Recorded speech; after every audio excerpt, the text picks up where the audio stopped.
Hello everyone, Anshuman Joshi this side. कैसा हो अगर मैं आपसे कहूँ कि आपका सबसे बड़ा दुश्मन आपका फ़ोन नहीं है, आपकी डिसिप्लिन की कमी नहीं है, या फिर आपके कोई गलत दोस्त नहीं है। आपका सबसे बड़ा दुश्मन आपका खुद का ब्रेन है। और सबसे डेंजरस बात यह है कि आपका ब्रेन आपको डिस्ट्रॉय करने की कोशिश नहीं कर रहा है, वो बस आपको सर्वाइव करवाने की कोशिश कर रहा है। लेकिन आज की इस मॉडर्न दुनिया में सिर्फ सर्वाइव करने वाला इंसान एक्स्ट्रा ऑर्डिनरी नहीं बन सकता है। और जिस दिन आपने ये समझ लिया कि आपका ब्रेन आपका सर्वेंट नहीं बल्कि एक ऐसी पुरानी सर्वाइवल मशीन है जो आपको हर डिफ़िकल्ट काम से बचाना चाहती है, तो उस दिन से आप धीरे धीरे अपना कंट्रोल वापस लेना शुरू कर दे। जब आपको जिम जाना होता है और अचानक से मन करता है कि यार कल से पक्का जाऊँगा। जब आपको पढ़ाई करनी होती है और आप यूट्यूब शॉर्ट्स खोल लेते हो। जब आपको बिजनेस पे सीरियसली काम करना होता है और आप अननेसेसरी रिसर्च करने लग जाते हो। तो यहाँ पर प्रॉब्लम आपकी विल पावर की कमी नहीं होती है। प्रॉब्लम ये होती है कि आप एक ऐसे दिमाग से लड़ रहे हो जो मिलियंस ऑफ ईयर्स में इवॉल्व हुआ है आपकी एनर्जी को बचाने के लिए। आपका ब्रेन सक्सेस के लिए डिज़ाइन नहीं हुआ है, आपका ब्रेन कंफर्ट के लिए डिज़ाइन हुआ है। और ये रियलाइज़ करना आपकी लाइफ का सबसे बड़ा और सबसे पावरफुल रियलाइजेशन हो सकता है। सबसे पहला सच जो आपको एक्सेप्ट करना पड़ेगा कि आप कभी भी मोटिवेटेड फील नहीं करोगे। हाँ, ये मोटिवेशनल इंडस्ट्री का सबसे बड़ा झूठ है कि एक दिन मोटिवेशन आएगा, एक दिन मूड बनेगा, एक दिन एनर्जी आएगी और वो काम आप कर लोगे। न्यूरोसाइंस हमें बताती है कि मोटिवेशन एक्शन के बाद आता है, एक्शन से पहले नहीं आता। मोटिवेशन के थ्रू एक्शन प्रोड्यूस नहीं होता, एक्शन के थ्रू मोटिवेशन प्रोड्यूस होता है। इसका मतलब है कि आपका ब्रेन तब तक आपको एनर्जी नहीं देगा जब तक आप उसको ये प्रूव नहीं कर दोगे कि आप सीरियसली काम करने वाले हो। इसलिए जो हाई अचीवर्स होते हैं वो मोटिवेटेड नहीं होते, वो ट्रेंड होते हैं। उन्होंने अपने ब्रेन को कंडीशन कर दिया होता है कि डिस्कम्फर्ट से भागना नहीं है। तो अब सवाल उठता है कि अगर हमारा ब्रेन डिस्कम्फर्ट से भागता है तो अब हम उसे फोर्स कैसे करें वो काम करने के लिए। तो इसका सिंपल सा आंसर है, अपने ब्रेन को समझो, उससे लड़ो मत। देखो, जब आप कोई डिफ़िकल्ट काम करने के बारे में सोचते हो ना, तो आपका ब्रेन उसको रियलिटी से कई ज़्यादा बड़ा, पेनफुल और डेंजरस दिखाता है। अगर आपको 2 घंटे पढ़ना है तो आपका ब्रेन आपको पहले ही ऐसे दिखा देगा कि भाई ये तो टॉर्चर है। अगर आपको आज वर्कआउट करना है तो आपका ब्रेन आपको पहले ही थकान फील करवा देगा। ये एक साइकोलॉजिकल डिफेंस मैकेनिज्म होता है। ब्रेन का काम है आपको एनर्जी लॉस और अनसर्टेनिटी से बचाना। तो अगर आप सीधा ही उसको बोलोगे कि आज मैं 4 घंटे पढ़ूंगा तो डायरेक्ट ही वो पैनिक मोड में चला जाएगा और आप वो काम कभी नहीं करोगे। इसीलिए उसको एक साथ मत बोलो, आप उससे बोलिए कि आज मैं सिर्फ 5 मिनट बैठ रहा हूँ, तो उसका रेसिस्टेंस ड्रामेटिकली कम हो जाता है। इस दुनिया के सबसे पावरफुल प्रोडक्टिविटी वेपन्स में से एक है माइक्रो कमिटमेंट। अपने ब्रेन को कभी भी बड़ा टास्क मत दिखाओ, उसको बस उसका स्टार्टिंग पॉइंट दिखाओ। अगर जिम जाना है तो सिर्फ शूज़ पहन लो, अगर पढ़ाई करनी है तो सिर्फ बुक खोल के बैठ जाओ, अगर एडिटिंग करनी है तो सिर्फ लैपटॉप ऑन करो। आपको लग रहा होगा बहुत सिंपल एडवाइस है, लेकिन ह्यूमन बिहेवियर में सबसे सिंपल चीज़ें ही सबसे इंपॉर्टेंट होती है। ब्रेन को मूवमेंट से प्रॉब्लम नहीं होती है, ब्रेन को अनसर्टेनिटी और प्रेशर से प्रॉब्लम होती है। अब एक और सच सुनो, आपका ब्रेन आइडेंटिटी के अकॉर्डिंग काम करता है, आपके गोल्स के अकॉर्डिंग काम नहीं करता। अगर आप अंदर से अपने आप को लेजी, इनकंसिस्टेंट या वीक मानते हो तो आपका ब्रेन लगातार ऐसे प्रूफ्स ढूंढने में लगा रहेगा ताकि उस आइडेंटिटी को सही प्रूव कर सके। इसीलिए कुछ लोग लाइफ में बार बार फेल होते रहते हैं। वो अपने एक्शंस को चेंज करने की कोशिश करते हैं बट अपनी आइडेंटिटी को नहीं करते। जब तक आप अपने आप को ये बोलते रहोगे कि मैं डिसिप्लिन नहीं हूँ, तब तक आपका ब्रेन डिसिप्लिन को रिजेक्ट करता रहेगा। लेकिन जिस दिन आपने अपने आप को ये बोलना शुरू कर दिया कि मैं वो इंसान हूँ जो मूड ना होने पर भी काम करता है, उस दिन से गेम चेंज होना शुरू हो जाता है। आप देखेंगे कि जो भी सक्सेसफुल एथलीट्स होते हैं, सोल्जर्स होते हैं या फिर जो एंटरप्रेन्योर्स होते हैं, वो बिना मोटिवेशन के भी काम कर लेते हैं। तो क्या उनके पास कोई ऐसी सुपर पावर होती है? नहीं, बस उन्होंने एक साइकोलॉजिकल प्रिंसिपल को मास्टर कर लिया होता है।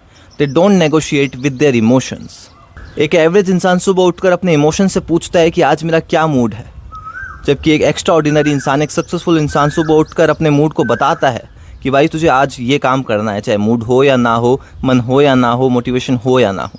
ये डिफरेंस छोटा लगता है, लेकिन यही एक एवरेज और एक्स्ट्रा ऑर्डिनरी लाइफ के बीच का डिफरेंस होता है। आपका ब्रेन एक स्पॉइल्ड चाइल्ड की तरह होता है। अगर आप एक बार उसकी डिमांड पूरी करोगे तो वो और डिमांड करेगा। आज वो बोलेगा कि यार आज थक गया, कल वो बोलेगा कि कल से पक्का शुरू करूँगा, परसों वो बोलेगा कि अभी परफेक्ट टाइम नहीं है। और धीरे धीरे आप रियलाइज़ करोगे कि आपने अपनी लाइफ का कंट्रोल एक ऐसे सिस्टम को दे दिया है जिसका मेन गोल ही आपको कंफर्ट पहुंचाना है, काम करना है ही नहीं। और कंफर्ट का एंड रिजल्ट हमेशा एक ही होता है, रिग्रेट। अब एक टेक्निक जो एलीट परफॉर्मर्स यूज़ करते हैं, इसको बोलते हैं काउंट डाउन ओवरराइड। जब आपका ब्रेन किसी हार्ड काम को अवॉइड करने लगता है या फिर उसके बारे में आप प्लानिंग कर रहा होता है, तो अपने ब्रेन को डिस्कशन करने का मौका ही मत दो। तुरंत रिवर्स काउंटिंग शुरू करो, 5 4 3 2 1 और एक्शन ले लो। अब ये सुनने में चाइल्डिश लग सकता है, लेकिन न्यूरोसाइंस के अकॉर्डिंग ये एक बहुत पावरफुल टेक्निक है, क्योंकि रिवर्स काउंटिंग से आपका इमोशनल लूप इंटरप्ट हो जाता है और आपका प्रीफ्रंटल कॉर्टेक्स पावर में आ जाता है। मतलब आप इमोशन से एक्शन मोड में शिफ्ट हो जाते हो। पर अब अपने ब्रेन से हार्ड काम करवाने से पहला स्टेप आता है अपने ब्रेन को समझना। तो अगर आप भी अपने इमोशनल लूप्स को समझना चाहते हो कि क्यों आप एक सर्टेन वे में एक्ट करते हो, क्यों आप सेम तरह के इंसान से बार बार अटैच हो जाते हो, क्यों आप सेम तरह के बिहेवियर को बार बार रिपीट करते हो, तो मैंने आपके लिए एक छोटी सी गाइड, एक छोटी सी ई बुक लिखी है, बिहाइंड द डार्क। ये सिर्फ 32 पेजों की है और मैंने जानबूझकर इसे कम पेजेस की रखा है ताकि जो भी मैं आपको बताना चाहूँ वो स्ट्रेट टू द पॉइंट आप तक पहुँच सके, बिना किसी फालतू थ्योरी के। सो अगर आप भी अपने इमोशनल पैटर्न्स को जेन्युइनली समझना चाहते हैं, अपनी लाइफ में थोड़ी और क्लैरिटी लाना चाहते हैं, तो डिस्क्रिप्शन और पिन कमेंट में आपको उसकी लिंक मिल जाएगी। वीडियो पर वापस चलते हैं। अब पॉइंट ये आता है, एक सच मैं आपको बताना चाहता हूँ जो शायद आप एक्सेप्ट नहीं करेंगे या फिर आपको काफ़ी ज़्यादा अनकंफर्टेबल कर देगा। आप फेलियर से नहीं डरते, आप सक्सेस से डरते हैं। हाँ, आपने सही सुना, बहुत सारे लोग फेलियर से नहीं डरते हैं, वो उस रिस्पॉन्सिबिलिटी से डरते हैं जो सक्सेस के साथ आती है। क्योंकि अगर आप सच में डिसिप्लिन बन गए, अगर आप सच में सक्सेसफुल बन गए, तो आप किसी को ब्लेम नहीं कर पाओगे, आपके एक्सक्यूजेस खत्म हो जाएंगे, आप अपनी एवरेज लाइफ के लिए किसी और के ऊपर उसका ठेकरा नहीं फोड़ सकते। और ह्यूमन बिहेवियर का सबसे डार्क पैटर्न होता है कि वो टेम्परेरी कंफर्ट के लिए परमानेंट रिग्रेट चूज कर लेता है। इसलिए जब भी आप कुछ डिफिकल्ट काम करने जाओ और आपका ब्रेन कुछ बहाने बनाए, तो अपने आप से एक सवाल पूछो कि क्या मैं आज का पेन चूज कर रहा हूँ या फिर कल का रिग्रेट चूज कर रहा हूँ। क्योंकि पेन दोनों जगह ही है, या तो आज डिसिप्लिन का पेन है या फिर कल रिग्रेट का पेन है। एंड बिलीव मी, रिग्रेट का पेन डिसिप्लिन के पेन से 1000 गुना ज़्यादा डेंजरस होता है। लेकिन यहाँ पर एक काफ़ी डेंजरस ट्रैप है जिसके बारे में बहुत कम लोग बात करते हैं। और ये ट्रैप इतना खतरनाक है कि इसने काफ़ी सारे इंटेलिजेंट, एम्बिशियस और हार्ड वर्किंग लोगों को बर्बाद कर दिया। और शायद आप भी हर रोज़ धीरे धीरे कर उस ट्रैप में गिर रहे हैं बिना रियलाइज़ किए। और उस साइकोलॉजिकल ट्रैप का नाम है feeling productive instead of being productive. ये आज के मॉडर्न वर्ल्ड का सबसे डेंजरस एडिक्शन है। आप सेल्फ इंप्रूवमेंट की वीडियोस देखते हो, आप पॉडकास्ट सुनते हो, आप बुक मंगाते हो, आप रूटीन बनाते हो, आप नोशन के टेम्पलेट्स बनाते हो, आप अपने गोल सेट करते हो और बस आपका ब्रेन आपको रिवॉर्ड देना शुरू कर देता है। क्यों? क्योंकि उसको लगता है कि आप प्रोग्रेस कर रहे हो। लेकिन प्रोग्रेस और एक्शन, ये दोनों काफ़ी अलग अलग चीज़ें होती है और आपका ब्रेन इन दोनों को साथ में कंफ्यूज करने में काफ़ी ज़्यादा एक्सपर्ट होता है। इसीलिए आप देखेंगे कि काफ़ी सारे इंटेलिजेंट लोग लाइफ में एवरेज रह जाते हैं। उनके पास नॉलेज बहुत होती है लेकिन उनकी लाइफ में एग्जीक्यूशन की कमी होती है। अब एक डार्क सच सुनो, आपका ब्रेन हार्डवर्क से नहीं, अनसर्टेनिटी से डरता है। अब आज अगर मैं आपको कहूँ कि आपको रोज़ 2 घंटे काम करना है और आप 100% गारंटी है कि आप सक्सेसफुल हो जाओगे, तो शायद आप आज से काम शुरू कर दोगे। लेकिन रियल लाइफ में कोई गारंटी नहीं होती और ह्यूमन ब्रेन अनसर्टेनिटी को फिजिकल डेंजर की तरह ट्रीट करता है। इसीलिए जब आप कोई बिजनेस शुरू करने वाले होते हो, जिम ज्वाइन करने वाले होते हो या फिर कोई बड़ा गोल सेट करते हो, तो आपका ब्रेन आपकी एनर्जी को और आपको बचाने के लिए एक्सक्यूजेस जनरेट करता है। वो बोलता है कि याद है पिछली बार जब फेल हुए थे, अभी परफेक्ट टाइम नहीं है, पहले थोड़ा और रिसर्च कर लेते हैं। ये थॉट्स आपके दुश्मन नहीं है, ये आपके ब्रेन के सिक्योरिटी गार्ड्स है। प्रॉब्लम तब होती है जब आप इन्हें मान लेते हो। अब एक प्रिंसिपल जो शायद आपकी पूरी लाइफ चेंज कर सकता है, never trust your feelings in the moment of decision. क्योंकि फीलिंग्स टेम्पररी होती है लेकिन डिसीजंस परमानेंट कॉन्सिक्वेंसेस क्रिएट करते हैं। जब सुबह अलार्म बजता है और आपका उठने का मन नहीं करता, तो आपकी फीलिंग सच नहीं बोल रही होती। जब आपका वर्कआउट करने का मन नहीं करता, तब आपकी फीलिंग सच नहीं बोल रही होती। जब आपको लगता है कि यार आज थोड़ा ऐसा मूड नहीं है, आज पढ़ाई नहीं हो पाएगी, तब आपका मन सच नहीं बोल रहा होता। ह्यूमन इमोशंस वेदर की तरह होते हैं, हम मौसम को देखकर अपनी ज़िंदगी के फैसले नहीं लेते। अब यहाँ पर एक और साइकोलॉजिकल रियलिटी है जो अधिकतर लोग एक्सेप्ट नहीं करते हैं या फिर समझना नहीं चाहते। आप डिसिप्लिन बिल्ड नहीं कर रहे हो, आप एविडेंस बिल्ड कर रहे हो। हर बार जब मैं काम करता हूँ, जब मेरा मूड ना भी हो, तब मैं अपने ब्रेन को ये एविडेंस दे रहा हूँ कि मैं वो इंसान हूँ जो एक्शन लेता है। लेकिन हर बार जब मैं एक्सक्यूजेस को एक्सेप्ट कर लेता हूँ, तो मैं अपने ब्रेन को ये सिग्नल दे रहा हूँ कि मैं वो इंसान हूँ जो गिव अप कर देता है। धीरे धीरे ये एविडेंस मेरी आइडेंटिटी बन जाते हैं। इसीलिए डिसिप्लिन एक स्किल नहीं है, डिसिप्लिन एक सेल्फ इमेज है। आपने कभी सोचा है कि कुछ लोग प्रेशर में और ज़्यादा पावरफुल हो जाते हैं जबकि कुछ लोग कोलैप्स हो जाते हैं? तो ऐसा क्यों होता है? क्योंकि एक एवरेज इंसान प्रेशर को थ्रेट मानता है जबकि एक पावरफुल इंसान प्रेशर को प्रूफ मानता है। प्रूफ किस चीज़ का? इस चीज़ का कि अब प्रोग्रेस शुरू हुई है। जब हमारा ब्रेन चिल्लाता है कि बस करो, उस टाइम पर हमारी एक्चुअल लिमिट्स टूटना शुरू होती है। लेकिन बचपन से हम जो है कंफर्ट को रिवॉर्ड मानते हैं और डिसकंफर्ट को पनिशमेंट मानते हैं। इसी वजह से हमारी पूरी साइकोलॉजी पलट जाती है। अब मैं आपको एक टेक्निक देता हूँ जो नेवी सील्स, एलीट एथलीट्स और काफ़ी सारे सक्सेसफुल लोग इनडायरेक्टली यूज़ करते हैं, और इसे कहते हैं आइडेंटिटी कंप्रेशन। जब भी आप कुछ डिफिकल्ट काम करने जाओ, तो अपने आप से ये मत पूछो कि मेरा मन है या नहीं। अपने आप से ये पूछो कि यहाँ पर अगर मेरा स्ट्रॉन्गेस्ट वर्जन होता, मेरा अपग्रेडेड वर्जन होता, मेरा 2.0 वर्जन होता, तो वो यहाँ पर क्या करता। बस इतना ही। क्योंकि आपका ब्रेन हमेशा उस आइडेंटिटी की तरफ मूव करता है जिसको आप बार बार इमेजिन करते हो। अगर आप अपने हर डिसीजन में अपने स्ट्रॉन्गेस्ट वर्जन को चूज करना शुरू कर दो तो धीरे धीरे आपका करंट वर्जन मरना शुरू हो जाएगा। अब एक और डेंजरस ट्रैप है जिसमें ऑलमोस्ट हर एम्बिशियस इंसान गिर जाता है।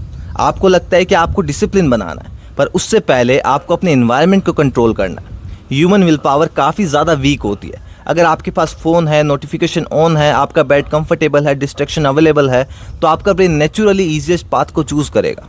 अब इसका मतलब ये नहीं है कि आप वीक हो, इसका मतलब है कि आप ह्यूमन हो।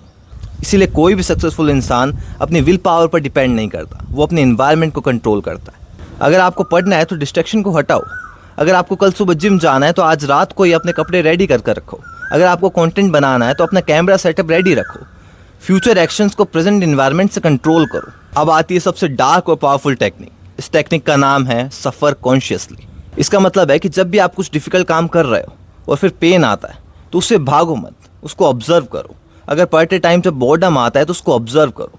जिम करते टाइम पर, मसल बनाते टाइम पर जब वो मसल जल रही होती है उसको ऑब्जर्व करो। जब बिजनेस में रिजेक्शन मिल रहा होता है उसको ऑब्जर्व करो। क्योंकि एक शॉकिंग ट्रूथ है कि पेन आपको डिस्ट्रॉय नहीं करता, पेन के अगेंस्ट आपके मन में जो रेसिस्टेंस आता है वो आपको डिस्ट्रॉय करता है। तो जिस दिन आपने ये एक्सेप्ट कर लिया कि डिस्कम्फर्ट आपका दुश्मन नहीं बल्कि आपका टीचर है, उस दिन से आप मेंटली डेंजरस बन जाओगे। और सबसे इंपॉर्टेंट बात जो शायद आपको किसी ने खुलकर नहीं बताई होगी, आपको हर दिन मोटिवेटेड, इंस्पायर या कमिटेड फील करने की ज़रूरत नहीं है। आपको बस एक चीज़ की ज़रूरत है, ओबे योर ओन कमांड्स। जब आप अपने ही दिए वादे तोड़ते हो तो धीरे धीरे आपकी सेल्फ रिस्पेक्ट मरना शुरू हो जाती है। और जब सेल्फ रिस्पेक्ट मर जाती है तो आपके कॉन्फिडेंस, आपके गोल्स, आपके एम्बिशन सब कुछ धीरे धीरे खत्म हो जाते हैं। लेकिन अगर आप बार बार ये प्रूव करते हो कि मैं वही काम करता हूँ जो मैं बोलता हूँ, तो आपके अंदर आप देखोगे कि एक डेंजरस लेवल का सेल्फ ट्रस्ट डेवलप होता है। तो अगली बार जब आप कुछ काम करने जाए और आपका ब्रेन आपको रोके तो अपने आप को याद दिलाओ कि ये आपकी रियलिटी नहीं बोल रही है, ये आपका प्रिमिटिव सर्वाइवल ब्रेन बोल रहा है। अगर आपको एक्स्ट्रा ऑर्डिनरी लाइफ चाहिए तो आपको अपने इस पुराने मैकेनिज्म को तोड़ना पड़ेगा और अपने कंफर्ट से बाहर आना पड़ेगा। क्योंकि जब आप लास्ट में डेथ बेड पे पड़े रहोगे ना, तो आपकी लाइफ आपसे एक ही सवाल पूछेगी कि क्या आपने अपनी लाइफ को कंट्रोल किया या आपके ब्रेन ने आपकी लाइफ को कंट्रोल किया। सो ये था मेरा आज का वीडियो। अगर ये वीडियो आपको रिलेटेबल और वैल्यूबल लगा तो इसे लाइक करके चैनल को सब्सक्राइब कर लीजिए। और हाँ, अगर आप मेरी ई बुक को पढ़ना चाहते हैं, अपने इमोशनल पैटर्न्स को समझना चाहते हैं, तो डिस्क्रिप्शन और पिन कमेंट में आपको उसकी लिंक मिल जाएगी। मिलते हैं नेक्स्ट वीडियो में। Thank you very much.